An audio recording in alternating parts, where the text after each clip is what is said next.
A shocking New York Jets move is incoming, as this changes absolutely everything that we knew going into the NFL draft. With a clear favorite for the New York Jets pick, now we are seeing something that nobody really saw coming up to this point in a last-minute change right before the NFL draft gets started tomorrow, with multiple different targets now linked to the Jets, as they might have to recoil from their initial plans. What's up, guys? Welcome back to Jets Digest. It's Chris and Matt here, and we're going to jump right into things as always. And if you guys are part of that 67% that does not subscribe to Jets Digest, make sure to subscribe. This is where you get all the best Jets content on the internet, so make sure to be here.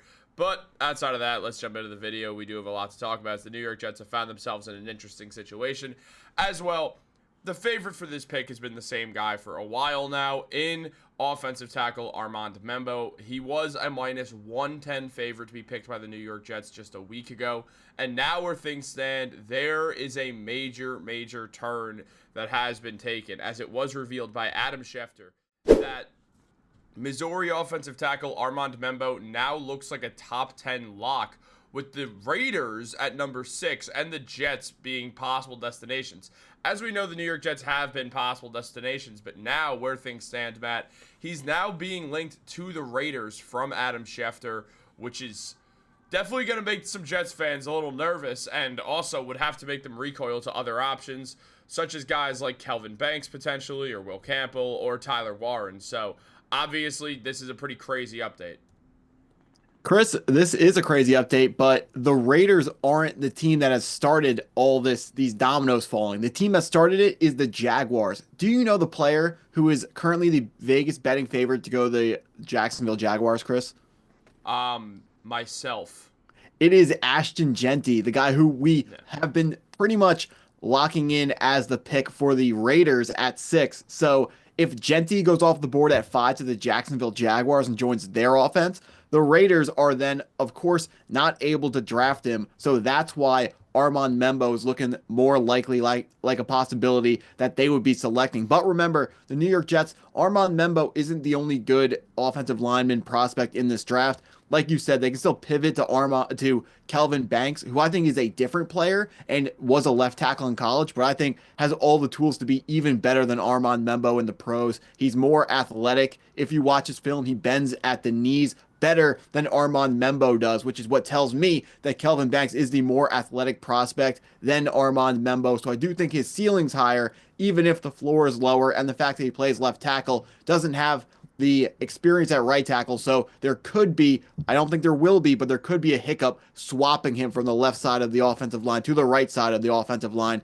But Kelvin Banks has been a tackle that I've loved throughout the entire college football season and the offseason, the pre-draft process leading up to where we are today. I have those guys, Membou and Banks, pretty much back to back when you're talking about scouting grade. So I am not, I wouldn't think it's the worst thing in the world if we took Kelvin Banks instead. Also, the other guy you brought up, Will Campbell. Personally, I believe his arms are too short to play tackle in the NFL, but there is a team that's going to take a chance on him very early in the draft. The news on him is he is looking more and more like he's going to the New England Patriots at 4. This has been something that I've been saying for a long time, and now other people are saying the same thing. Namely, Rich Eisen is saying that people inside of NFL league sources are talking about how the New England Patriots are going to select Will Campbell with that 4th overall pick. He just seems like a really buttoned up prospect, a really safe prospect. Seems like the exact type of guy that the New England Patriots are going to take in their first round. You know, he's a hard worker.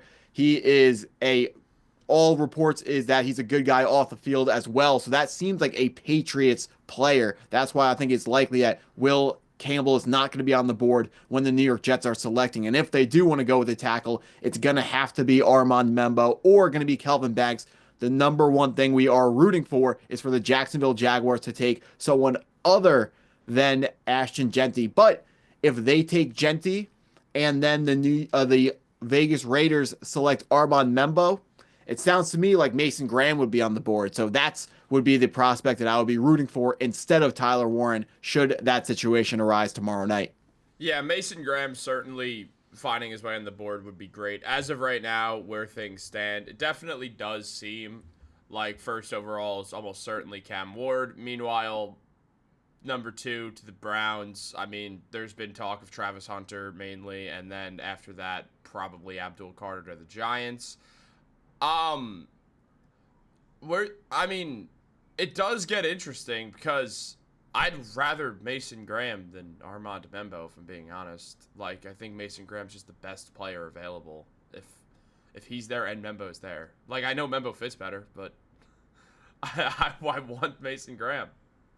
No, you're right. Mason Graham definitely is a better prospect, but if you're looking at where the team needs are, No, for sure. there are two schools of thought when you're either thinking about the best player available or the fit. I think Membo should be higher on the Jets board because he is the values there with the prospect. He's going to be close enough to your best player available. I mean, if I'm sorry, not Genty, if Graham and Armand Membou are there at 7, I would imagine they would be the top 2 guys on the Jets board. So in that situation, I would be okay going away from the best player available to the second best player available if it fits a really big hole on the team. Yeah, I mean, that's fair. I don't disagree. Like, again, I think that picking Membo makes more sense. I just think that where everything's at right now, I'd rather the Jets just get as much talent on the roster as possible. Also, at the end of the day, I just think there's a lesser chance. I feel like Mason Graham just, if you have a guy who's supposed to be a top 5 picker, is a top 5 pick talent, and he falls to you at 7, I'm of the mindset if it is a team need, which it is, it's not the biggest team need, but with it being a team need, I think you take that swing. So it's interesting. And then also you look at guys like Tyler Warren, who the Jets have a ton of interest in. I mean, Warren obviously did that very, like, hush-hush meeting with the Jets that nobody was really mentioning a whole lot. Like, the Jets kept it very in-house. They were meeting with Tyler Warren, so very likely the Jets do end up trying to go the way of Tyler Warren. It wouldn't be surprising if they recoiled and went to Warren if Membo gets picked 6th overall by the Raiders. But at the same time, if Mason Graham is there, I feel like it then just instantly becomes between those two. And then, I mean, probably Kelvin Banks, because I'm imagining Will Campbell will go to the Patriots at 4. Yeah, so according to DraftKings odds currently today, even with these new updates, the New York Jets still have a 40% chance to select an offensive lineman with their first pick. That doesn't mean that pick is going to happen at 7. That doesn't mean that pick is going to happen in the first round. DraftKings, Vegas, who knows more than we do, are saying that the first player selected by the New York Jets is going to be an offensive lineman. So, I mean, talking about Tyler Warren, you know my thoughts on not the prospect. I think he's a really good prospect. The tight end position, they are cheaper in free agency. They're easier to draft for. They're easier to trade for, and they go lower in drafts. Some of the best tight ends in the league: Travis Kelce, 3rd round; George Kittle, 5th round; Tucker Kraft, 3rd round. Who am I thinking of? Trey McBride is who I'm thinking of, 2nd round, and Sam Laporta coming out of the 2nd round. Pretty much, there are only 2 elite tight ends in the league in Brock Bowers and TJ Hawkinson going in the 1st round. And if you follow the NFL, the Vikings and the Raiders, when they've had TJ Hawkinson and Brock Bowers on their team, they found 0 playoff success. So I don't think it's a good idea. Drafted. Well, yeah, I know they didn't even draft Hawkinson. He got traded from the Detroit Lions. The Detroit Lions spent the 8th overall pick on TJ Hawkinson, and they loved that pick so much they traded him in their own division. So, I mean, if you're looking at the history, like, just keep going. Let's keep looking at these 1st-round picks at tight end. You got Kyle Pitts. Like, there's such a history. The history with tight ends in the 1st round isn't that good, where the 2nd and 3rd round, there are stars coming out of those rounds. Rob Gronkowski also was a day 2 pick. I really think, especially with this draft being very strong, very deep at tight end, I think it makes a lot more sense to target a tight end later in the draft, either Elijah Arroyo or Mason Taylor. I think those are guys who can play pretty much just as well as Tyler Warren will, while being half the price. Maybe 2 2nd-round picks equals 1 1st-round pick, and a top 10 pick is definitely not equal to 2 2nd-round picks. So I think if you get 90% of Tyler Warren out of Mason Taylor in the 2nd round, I think that is an easy value win for the New York Jets, and why I believe they should be addressing offensive line or wide receiver with that first round pick, because those are positions that are much more difficult to trade for. They are much more expensive in free agency, And this is just, you got to get your elite players at these premier positions on rookie contracts. That's why you don't spend a first-round pick on a tight end. Matt, I 100% agree. And guys, what do you think? Comment down below. We got a lot of videos coming out as the NFL draft is tomorrow. Very exciting stuff. So make sure to subscribe to Jets Digest for all the draft festivities and a bunch of fun stuff after that. Like this video, subscribe, turn on post notifications. Have a great day, and go Jets.